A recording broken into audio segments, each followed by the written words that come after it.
Hello friends, आपका बहुत बहुत स्वागत है मेरे यूट्यूब चैनल पर। और आज हम फिर से वही जानेंगे कौन सा पार्ट पढ़ेंगे। आपको पता है नेताजी का चश्मा, हम पार्ट पढ़े थे नेताजी के चश्मा। ठीक है, अब इसका ये पार्ट 3 है। उससे पहले 2 वीडियो अपलोड हो चुकी है, तो इस पार्ट को आपको शुरू से पढ़ना चाहिए। तो पढ़ेंगे तो क्या करेंगे स्टूडेंट्स, आपको वीडियो नंबर 1 वीडियो नंबर 2 वो देखिए, यानी कि पार्ट 1 पार्ट 2, और तब आप पार्ट 3 को देखिए। तो चलिए शुरू कर लेते हैं, अपना टाइम वेस्ट बिल्कुल भी नहीं करेंगे। अब हुआ क्या, देखिए हमने कहाँ तक पढ़ा था। हमने पढ़ा था कि जो बार बार हवलदार साहब देखते थे, क्या देखते थे हवलदार साहब, देखते थे उस कस्बे से गुजरते थे, मूर्ति को देखते थे, चश्मा चेंज हर बार। तो कई बार तो वो उन्होंने पहले तो उन्होंने अनुमान लगा लिया था कि भाई ऐसा क्या होता होगा, ऐसा होता होगा। ये लोग बहुत नेताजी का, मतलब जो हमारे सेनानी हैं, स्वतंत्रता सेनानी हैं, उनका बहुत सम्मान करते होंगे, देशभक्ति है इन लोगों के अंदर। तो शायद इसलिए ये लोग ऐसा करते होंगे, कस्बे के लोग ऐसा। तो लेकिन जब एक बार क्या हुआ, उन्होंने देखा बार बार जिसका चश्मा चेंज हो जाता है मूर्ति का। तो जब एक बार उनसे सहन नहीं हुआ, तो उन्होंने क्या किया, वो जो पान खाते थे वहाँ से उस पान वाले से ही पूछ ले, क्या बात है भाई, तुम्हारे नेताजी का चश्मा चेंज कैसे हो जाता है बार बार। तो पान वाला भाई मुँह में पान ठूसा हुआ था उसने, तो कैसा था, उसने उनकी जैसे ही उन्होंने हवलदार साहब ने पूछा, अब पान वाला आंखों ही आंखों में हंसा, क्योंकि उसके मुंह में पान था, आंखों में हंसा। तो उस वजह से क्या था, वो कैसा आदमी था पान वाला, उसका जो स्ट्रक्चर था, बॉडी कैसा था, वो थुलथुला था, मोटा था, लेकिन खुश मिजाज था, है ना। उसका मोटा मोटा पेट था। और जैसे ही वो हंसा, तो उसका पेट जो था, तोंद उसकी हिलने लगी। तो उसने बताया था हवलदार साहब को कि देखो ऐसा है कि एक कैप्टन चश्मे वाला है, वो यही करता है कि हमेशा का चश्मा नेताजी का चेंज कर देता है। और तो उन्होंने कहा भाई क्यों कर देता है नेताजी का चश्मा चेंज। तो पान वाले ने बताया कि वो इसलिए करता है क्योंकि वो चश्मा बेचता है, और चश्मा जब वो बेचता है तो कोई ग्राहक आ जाता है उसके पास, तो उसको वो मूर्ति पर लगा चश्मा पसंद आ जाता है, और वो क्या करता है, उस चश्मे को बेच देता है मूर्ति से निकाल के, फिर उस पर दूसरा लगा देता है, दूसरा चश्मा। तो इस तरह से पान वाले ने समझाया, और फिर उनको बात समझ में आ गई। ठीक है, तो फिर अब इस तरह से वो समझ गए कि भाई कोई हवलदार साहब समझ गए कि कोई कैप्टन चश्मे वाला है जो ये सब करता है, वो ऐसा करता है। और वो मन ही मन बड़े खूब खुश हुए कि भाई क्या खूब आइडिया है। तो यहाँ तक हमने पढ़ा था। नेक्स्ट अब देखते हैं।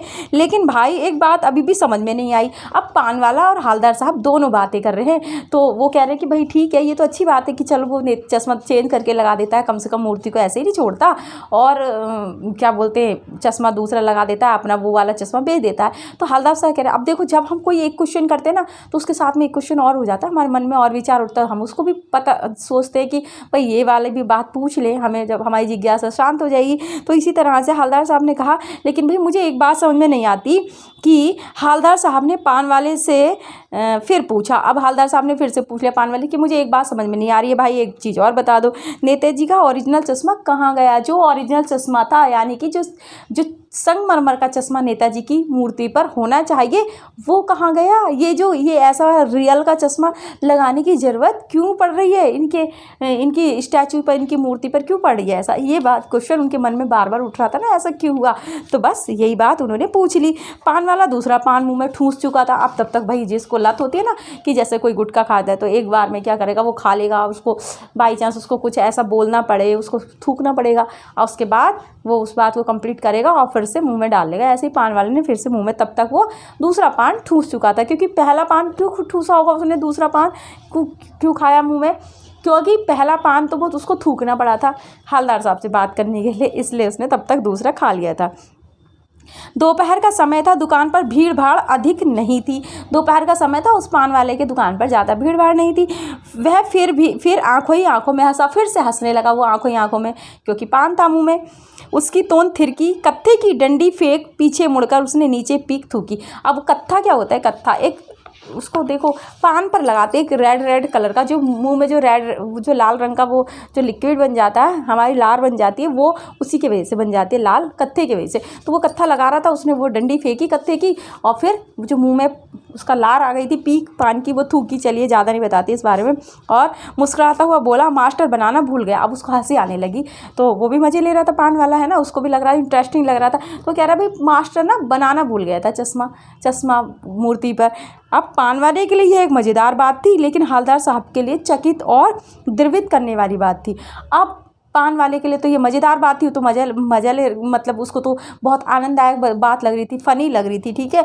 लेकिन हवलदार साहब को ये बात सुनकर उनका दिल बहुत दुखी हुआ, बहुत द्रवित हुआ। क्यों हुआ होगा स्टूडेंट, मैं आपसे पूछना चाहती हूँ, तो आप क्या कहेंगे? देखिए चलिए मैं बता देती हूँ क्यों दुखी हुए होंगे। क्योंकि उनको ऐसा लगा कि नेताजी ऐसे जाने माने स्वतंत्रता सेनानी, उनके त्याग को हम कैसे भूल गए, है ना। और त्याग को कैसे भूल जाते हैं, फिर हम उनके बारे में, उनके चश्मे को या उनकी उन चीज़ों को हम कैसे भूल सकते हैं। तो उनको ये चीज़ें बहुत द्रवित कर गई कि हमें अपने क्या जो स्वतंत्रता सेनानी जिनके भरोसे पे आज हम आज़ाद हैं, सॉरी जिनके त्याग की वजह से हम आज आज़ाद हैं, क्या वो इतने ऐसे हैं कि हमारी जो आने वाली पीढ़ी है उन लोगों को भूल जाए। तो ये चीज़ उनको बहुत दुखी कर गई थी, ठीक है।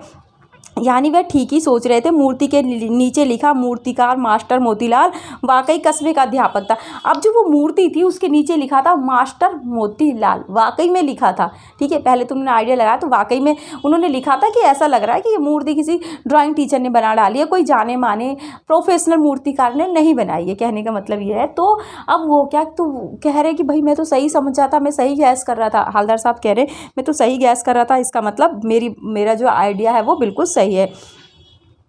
मूर्ति के नीचे लिखा मूर्तिकार मास्टर मोतीलाल वाकई कस्बे का अध्यापक था। बेचारे ने महीने भर में मूर्ति बनाकर पटक देने का वादा कर लिया होगा, बना भी ली होगी, है ना। अब वो क्या कहते हैं, देखो हवलदार साहब ने बिल्कुल सही सोचा कि किसी ड्राइंग टीचर ने बनाई होगी। उसने पहले वादा कर लिया होगा कि भाई 1 महीने में बन जाएगी, लेकिन जब उसको लगा 1 महीने में नहीं बन रही है, उसने जैसे तैसे काम पूरा किया, मूर्ति का बनाकर पटक दी, यानी कि काम कंप्लीट करके छोड़ दिया, चाहे अच्छी तरह से वो हुआ या नहीं हुआ, ठीक है। तो ये हुआ होगा, तो बना भी ली होगी, लेकिन पत्थर में पारदर्शी चश्मा कैसे बनाया जाए कांच वाला, यह तय नहीं कर पाया होगा। अब उसको क्या हुआ होगा, क्योंकि वो तो एक सामान्य से ड्राइंग टीचर था ना, इतने सारी प्रोफेशनल चीज़ें मूर्ति बनाने की थोड़ी उसको आएंगी। तो उसने क्या किया होगा, तो लेखक हवलदार साहब ने अनुमान लगाया कि मुझे ऐसा लग रहा है कि वो जो पारदर्शी चश्मा, पारदर्शी यानी कि क्या होता है, जिसके आर पार दिखाई दे, जैसे ये मेरे चश्मे के गिलास है उसके आर पार दिखाई दे रहा ना, तो वो समझ नहीं पाया होगा कि संगमरमर को कैसे ढालें, कैसे उसको बनाएं कि वो चश्मा बन जाए उसका, है ना, पारदर्शी। क्योंकि आंखें भी नेताजी की दिखनी चाहिए और चश्मे के आर पार दिखना चाहिए, इस तरह से वो बना नहीं पाया होगा, ऐसा उन्होंने सोचा। पारदर्शी चश्मा कैसा बनाया जाए कांच वाला, यह तय नहीं कर पाया होगा, या कोशिश की होगी और असफल रहा होगा। ऐसा भी हो सकता है उसने कोशिश की हो सकता है उससे कांच वाला पारदर्शी चश्मा ना बना हो सकता है उसने कोशिश की होगी और पर वो असफल रहा, यानी कि उससे नहीं हुआ। फिर या बनाते बनाते कुछ और बारीकी के चक्कर में चश्मा टूट गया होगा, या फिर ऐसा भी हुआ होगा उसने बनाया तो होगा लेकिन कुछ और उसने सोचा थोड़ा और सही कर लूँ, इसका साइज या इसका कुछ और अच्छा लगे, हो सकता है टूट गया हो, है ना। और या पत्थर का चश्मा अलग से बनाकर फिट किया होगा और वह निकल गया होगा, या ऐसा भी हो सकता है उसने अलग से पत्थर का चश्मा बनाया हो, मूर्ति पे लगा दिया हो ऐसे अलग से, और वो कभी क्योंकि मूर्ति एक दिन की तो है नहीं, वो काफ़ी पुरानी होगी, तो वो मूर्ति का चश्मा कभी समय के साथ निकल के गिर गया होगा, हवा से या किसी चीज़ से निकल के गिर गया होगा। तो ऐसा अनुमान किसने लगाया, हवलदार साहब सोच रहे थे, ठीक है। तो वो कह रहे हैं उफ, बड़ा उनको अब उनको बहुत दुख होने लगा हवलदार साहब को। हवलदार साहब को यह सब कुछ बड़ा विचित्र और कौतुक भरा लग रहा था। इन्हीं ख्यालों में खोए खोए पान के पैसे चुकाकर, अब देखो उनको बड़ा अजीब सा लग रहा था। वो सोच रहे यार अब बताओ, और भी उनको जानने की इच्छा हो रही थी, कौतुक हो रहा था उनको कि भाई मैं कुछ और जिज्ञासा हो रही थी, कुछ और जानूं। तो इस तरह से उन्होंने बस उन्हीं विचारों में वो खोए खोए पान के पैसे दिए उन्होंने, और चश्मे वाले की देशभक्ति को के समक्ष नतमस्तक होते हुए वह जीप की तरफ चले। अब बस चश्मे वाले के प्रति उनका मन श्रद्धा से भर गया कि भाई ये बड़ा देशभक्त है, और वो अपनी जीप की तरफ चले। फिर रुके, पीछे मुड़े और पान वाले के पास जाकर पूछा। वो पहले चले गए, अपनी जीप तक गए और उसके बाद फिर मुड़े, वो फिर से पान वाले के पास आकर उन्होंने पूछा क्या कैप्टन चश्मे वाला नेताजी का साथी है। अब वो कैप्टन चश्मे वाले का नाम बार बार आ रहा था कि वो करता है वो करता है, तो उन्होंने कहा कि क्या कैप्टन चश्मे वाला नेताजी का साथी है, ठीक है, या आज़ाद हिंद फौज का भूतपूर्व सिपाही है। तो ऐसा तो नहीं कि नेताजी का साथी हो, वो उनका दोस्त हो, उनकी सेना में हो कुछ हो, या फिर क्या उनकी जो सेना थी उसका कोई सिपाही हो, ऐसा तो नहीं इसलिए वो नेताजी पर श्रद्धा रखता है, ऐसा तो नहीं कहीं। बोले मैं पूछ लेता हूँ पान वाले से। तो वो पूछने को फिर आया। पान वाला नया पान खा रहा था। अब उस समय के बाद वो देखो, एक पान पहले थूक चुका था, फिर दूसरा खा लिया, फिर तीसरा नया पान खा रहा था। पान पकड़े अपने हाथ को मुंह में से 1.5 इंच दूर रोककर उसने हवलदार साहब को ध्यान से देखा, है ना। अब वो जैसे ही तीसरा पान खा रहा था, उसने 1.5 इंच की दूरी पर, थोड़ी सी इतनी दूरी पर उसने रोका और फिर ध्यान से देखा। फिर अपनी लाल काली बत्ती सी दिखाई और मुस्कुराकर बोला, नहीं साहब, वो लंगड़ा क्या जाएगा फौज में। उसने क्या कहा, नहीं साहब। जब उन्होंने क्यों कहा था, उन्होंने कहा कि क्या वो जो कैप्टन चश्मे वाला है वो नेताजी का साथी है या फिर उनकी फ़ौज का कोई सिपाही, आज़ाद हिंद फौज का। तो जब पान वाले ने ऐसा सुना तो उसने उसका मजाक उड़ाया कैप्टन चश्मे वाले का। उसने कहा, नहीं साहब, वो लंगड़ा क्या जाएगा फौज में, वो तो लंगड़ा है, पागल है, पागल। वो देखो वो आ रहा है, आप उसी से बात कर लो, फ़ोटो वोटो छपवा दो उसकी कहीं। अब उसने उसका मजाक उड़ाया कैप्टन चश्मे वाले का कि भाई देखो वो तो लंगड़ा है, वो क्या जाएगा फौज में, देखो पागल है, वो तो पागल है वो, इसलिए वो मूर्ति पे चश्मा लगाता है ना। तो देखो भावनाएं नहीं समझी। और उसने ना ही ऐसे, देखो बहुत सारे ऐसे नागरिक होते हैं देश में जिनको ना देशभक्तों से कोई लेना देना होता है, ना देश की प्रतिष्ठा से कुछ लेना देना होता है, देश के सम्मान से कुछ लेना देना नहीं होता। कुछ लोग ऐसे भी होते, तो उन्हीं में से इस तरह की बातें जो यही बात प्रकट करती हैं, ठीक है। तो क्या था, उसने कहा कि भाई जाओ आप जाओ, उसकी फ़ोटो वोटो छपवा दो, बड़ा महान काम कर रहा है, नेताजी की मूर्ति पे चश्मा लगा रहा है। इस तरह से उसने उसका मजाक उड़ाया। हवलदार साहब को पान वाले द्वारा एक देशभक्त का इस तरह मजाक उड़ाया जाना अच्छा नहीं लगा उनको बिल्कुल। मुड़कर देखा तो अवाक रह गए। उन्होंने जैसे ही मुड़ के देखा तो बिल्कुल अवाक रह गए, सन्न रह गए। क्यों? वे एक बेहद बूढ़ा मरियल सा लंगड़ा आदमी, सिर पर गांधी टोपी। कौन था चश्मे वाला, कैसा था देखो। उन्होंने तो सोचा था कि चश्मा वाला कोई हट्टा कट्टा सेना का सिपाही होगा, कुछ होगा, ऐसा होगा। लेकिन उन्होंने देखा तो देखा क्या कि एक बेहद बूढ़ा मरियल सा लंगड़ा आदमी था। बूढ़ा था बिल्कुल, मरियल सा, बहुत कमज़ोर था और लंगड़ा था आदमी। सिर पर गांधी टोपी लगाए, गांधी जैसे पहनते थे वैसे टोपी लगाई थी, और आंखों पर काला चश्मा लगाए। एक हाथ में एक छोटी सी संदूकची, और उसके हाथ में क्या था, एक छोटी सी संदूकची थी, छोटा सा बॉक्स था, और दूसरे हाथ में एक बांस पर टंगे बहुत से चश्मे थे। देखिए, बांस पर टंगे बहुत से चश्मे आपने देखा होगा ना मेले वगैरह में, तो क्या होता है कि इस तरह से एक वो हो जाता है। देखिए, बांस पर टंगे हुए चश्मे, है ना, ऐसे बांस की खपच्ची लगा लेते हैं और उस पर ऐसे करके चश्मे टांग देते, तो बेचारा वो फेरी लगाकर बेच रहा था, ऐसे समझ लीजिए आप, ठीक है। तो इस तरह से बांस पर क्या हुआ कि इस तरह का वो था, उसका व्यक्तित्व दिखाया पान वाले, उसका कैप्टन चश्मे वाले का। तो संदूकची और दूसरे हाथ में एक बांस पर टंगे बहुत से चश्मे लिए अभी एक गली से निकला था वो, यानी कि अभी एक गली से निकलता हुआ हवलदार साहब को दिखाई दिया। और अब एक बंद दुकान के सहारे अपना बांस टिका रहा था। और अब जब उन्होंने देखा तो एक बंद दुकान थी, उसके सहारे अपना बांस ऐसे करके वो टिका रहा था, रख रहा था। तो इस बेचारे की दुकान भी नहीं।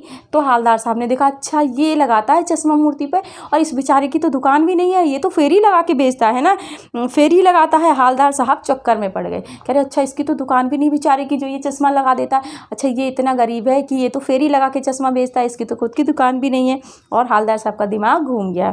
पूछना चाहते थे इसे कैप्टन क्यों कहते हैं। अब वो पूछना चाहते थे कि आखिर इसे कैप्टन क्यों कहा जाता है, क्यों कहते हैं इस बेचारे को, बूढ़े को कैप्टन। क्या यही इसका वास्तविक नाम है, क्या इसका रियल नाम है ये। लेकिन पान वाले ने साफ बता दिया कि वह अब इस बारे में और बात करने को तैयार नहीं है, ठीक है। पूछना चाहते थे वो पान वाले से, लेकिन अब पान वाले ने स्पष्ट कर दिया था, अपने व्यवहार से उसने जता दिया था हवलदार साहब को कि क्या है कि भाई मैं कुछ और नहीं बताऊंगा, अब मैं थक गया, मैं तुम्हारी बातें सुनकर अब मैं तुम्हें कोई भी उत्तर नहीं दूंगा, ठीक है। अब इस तरह से तैयार नहीं था। ड्राइवर भी बेचैन हो रहा था और काम भी क्या था। अब देखो, ड्राइवर भी इतनी देर से खड़ा होगा ना जीप लेके, हवलदार साहब तो पान वाले से बात कर रहे थे, तो वो ड्राइवर भी बेचैन था, पान वाला भी बताने को कुछ तैयार नहीं था इससे ज़्यादा। तो फिर क्या हुआ, हवलदार साहब जीप में बैठकर चले गए। 2 साल तक हवलदार साहब अपने काम के सिलसिले में उस कस्बे से गुजरते रहे, और इसी तरह से हवलदार साहब आते जाते, उस मूर्ति को देखते, चश्मा बदलते देखते 2 साल हो गए। वो उस काम के सिलसिले में उस कस्बे से गुजरते रहे और नेताजी की मूर्ति पर बदलते हुए चश्मों को देखते रहे। कभी गोल चश्मा होता तो कभी चौकोर, कभी लाल, कभी काला, कभी धूप का चश्मा, कई बड़े चश्मे, कांचों वाला गोगो चश्मा, पर कोई ना कोई चश्मा होता ज़रूर, ठीक है। अब उन्होंने क्या कहा कि कोई भी चश्मा होता, कभी कांच का, कभी गोल, कभी काला, कभी कैसा भी, लेकिन नेताजी की मूर्ति उन्होंने बिना चश्मे के कभी नहीं देखी। उस धूल भरी यात्रा में हवलदार साहब को कौतुक और प्रफुल्लता के कुशन देने के लिए, ठीक है। अब क्या था, अब देखो उस धूल भरे सफ़र में वो नेताजी को क्या होता था, बड़ा प्रफुल्लित कर देता था वो जब वो मूर्ति को देखते थे, उस पर लगा चश्मा देखते थे, उनका मन खुश हो जाता था। वो इतने सारे अपने सफ़र की थकान को भूल जाते थे, क्योंकि उनको बहुत सुकून मिलता था नेताजी की मूर्ति पर वो बदलते हुए चश्मे देखकर, ठीक है। फिर एक बार ऐसा हुआ कि मूर्ति के चेहरे पर कोई भी कैसा भी चश्मा नहीं था, लेकिन एक बार ऐसा भी हुआ कि मूर्ति के चेहरे पर कोई भी चश्मा नहीं था, कैसा भी नहीं था, किसी भी तरह का नहीं था। उस दिन पान की दुकान भी बंद थी और चौराहे की अधिकांश दुकानें बंद थी। तो फ्रेंड, ये था हमारा आज का लेक्चर, ये चैप्टर हमारा, और अभी इसमें और बाकी बचा है। नेक्स्ट वीडियो में फिर मिलते हैं। Thank you.